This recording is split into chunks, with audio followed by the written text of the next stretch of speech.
membuka suara mengenai saldo tabungan milik nasabah Winda Lunardi dan ibunya sebesar 20 miliar rupiah yang hilang.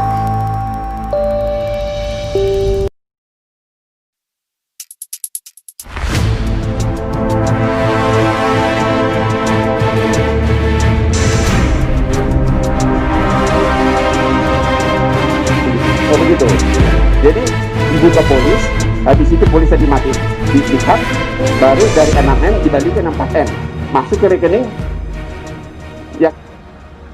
Hello, agar fair dan diberi kesempatan kepada semua pihak yang terkait untuk memberikan pernyataan dan pembelaan, saya menyarankan kepada salah satu TV, salah satu televisi mana saja untuk mengundang semua yang terkait dengan kasus Maybank, yaitu Maybank dan Hotman Paris sebagai kuasa hukumnya, pemilik rekening yaitu Winda dan kuasa hukumnya, dan yang paling penting bapaknya Winda harus ikut berdialog dalam siaran live di salah satu TV.